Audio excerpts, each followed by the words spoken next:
Part 10. Apa yang akan Arfan lakukan? Status sebagai istri Mas Arfan tetap aku ingat, walaupun ia telah berbuat tidak mengenakan. Saat ia membangunkan untuk sholat subuh, aku tetap menjadikannya imam. Aku akan berusaha memaklumi apa yang terjadi tadi setelah dirinya kembali meminta maaf. Aku berpikir sejenak, mungkin sangat keterlaluan jika aku harus tetap kesal terhadap Mas Arfan hanya karena kejadian itu. Aku tidak ingin membesar-besarkan masalah yang tidak perlu diperpanjang. Aku harus ingat nasihat ayah dan bunda. Setelah selesai menunaikan 2 rakaat, aku mencium punggung tangan Mas Arfan. Ia pun mencium puncak kepalaku lebih lama dari biasanya. Entah kenapa aku tiba-tiba merasa bersalah karena sempat berpikir kalau tujuannya menikahiku hanya ingin mengusikku. Jika melihat usaha dan mendengar pengakuan Mas Arfan selama ini, aku tidak seharusnya meragukan cinta dan ketulusannya.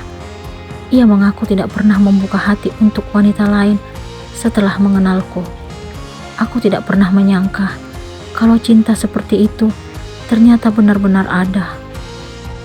Dulu, aku berpikir kalau rasa suka seorang anak SMP terhadap anak SD hanyalah cinta monyet semata.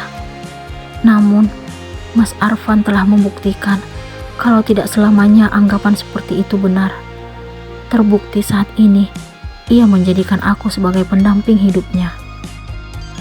Mungkin benar kata Devi, aku harus bersyukur karena Mas Arfan langsung melamarku tanpa melalui proses pacaran terlebih dahulu. Devi juga menganggap aku sebagai perempuan beruntung, sebab dicintai laki-laki seperti Mas Arfan yang ia akui sangat langka.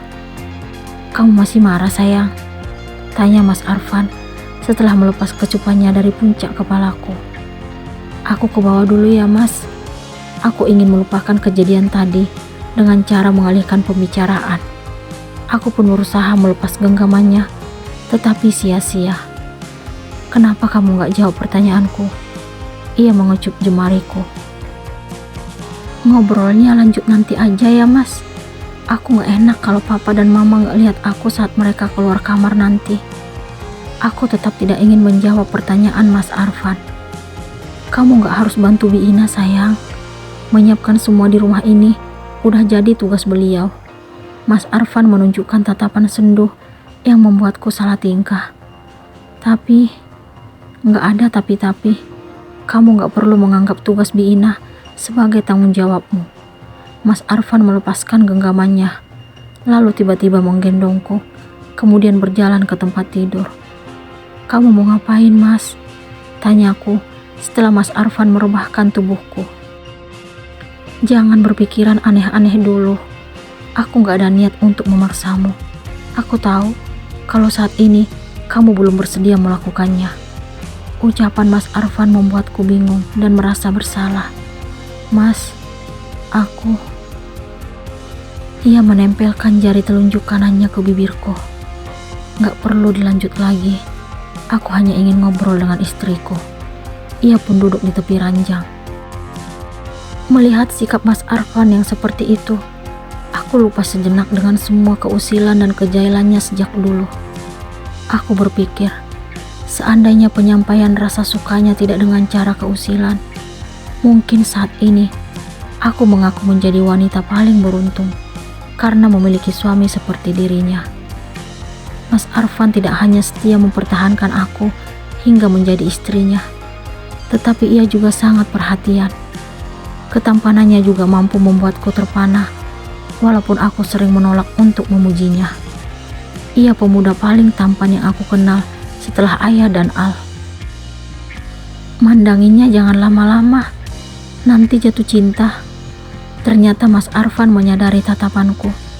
Aku benar-benar sangat malu. "Apaan sih, Mas?" Aku berusaha mengelak. Sementara ia makin membuatku tidak mampu berkata-kata setelah dirinya menunjukkan senyum manisnya. Entah kenapa aku mengharapkan sesuatu saat melihat bibirnya. Apa mungkin aku ingin mengulang kembali apa yang telah kami lakukan saat itu? Jika mengingat ciuman Mas Arfan, Aku sering berpikir ingin kembali merasakannya. Namun, aku langsung menepiskan pikiran itu. Apa mungkin ia pernah berpikiran yang sama denganku?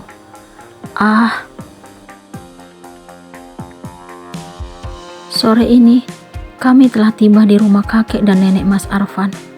Aku sangat bahagia karena kembali menginjakkan kaki di rumah ini dengan status yang berbeda. Dulu, aku hanya sebagai tetangga, tetapi sekarang sebagai cucu menantu. Ternyata jodoh itu benar-benar unik dan susah ditebak. Aku mengingat waktu pertama kali Mas Arfan memanggilku dari rumah ini. Saat itu, aku sangat terkejut karena melihat sosok yang belum pernah aku lihat sebelumnya. Sungguh, itu merupakan perkenalan yang sangat lucu, di mana Mas Arfan langsung mencegatku keesokan harinya. Sejak perkenalan itu, Mas Arfan mulai menunjukkan keusilan dan kejailannya.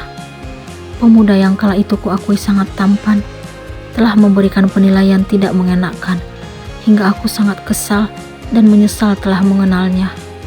Aku berpikir kalau ia hanya ingin mempermainkan diriku. Akan tetapi, saat Mas Arfan liburan kelulusan SMP, ia benar-benar membuatku bingung. Ia menyatakan perasaannya melalui sepucuk surat yang membuatku justru makin kesal terhadapnya. Sejak saat itu, aku tidak ingin lagi mengenal dirinya, hingga aku pun berhasil melupakannya. Kejadian tersebut menjadi akhir pertemuanku dan Mas Arfan, karena setelah lulus SMP, ia tidak pernah lagi menunjukkan batang hidungnya di depanku. Namun, satu hal yang membuatku yakin saat ini, ia pengagum rahasia yang sering mengirimkan barang-barang kesukaanku saat sekolah dulu. Lagi ngapain, Nak? Neneknya Mas Arfan memboyarkan lamunanku. Sejak tadi, aku duduk di teras depan rumah orang tua tersebut. Beliau pun duduk di samping kananku. Lagi ingat masa dulu, Nek. Aku mengembangkan senyuman kepadanya. Ingat awal perkenalan kamu dengan Fandi? What? Kenapa beliau bisa membaca pikiranku? Enggak, Nek. Rena lagi ingat teman-teman masa kecil aja. Aku terpaksa berbohong karena malu jika Mas Arfan sampai tahu dengan apa yang kupikirkan. Yang benar, tiba-tiba aku mendengar suara Mas Arfan. Ia pun berjalan dari dalam rumah, lalu duduk di depanku. Ya udah, nenek tinggal dulu ya. Silahkan mengingat masa lalu kalian. Neneknya Mas Arfan pun berdiri, kemudian beranjak memasuki rumah. Aku yakin, kamu pasti lagi mikirin aku. Rasa percaya diri Mas Arfan wajib diacungin jempol. Karena kenyataannya, ia mampu menebak apa yang aku pikirkan. Ih, baper banget. Seperti biasa, aku tetap mengelak, walaupun tebakannya benar. Sayang, kenapa kamu harus bohong?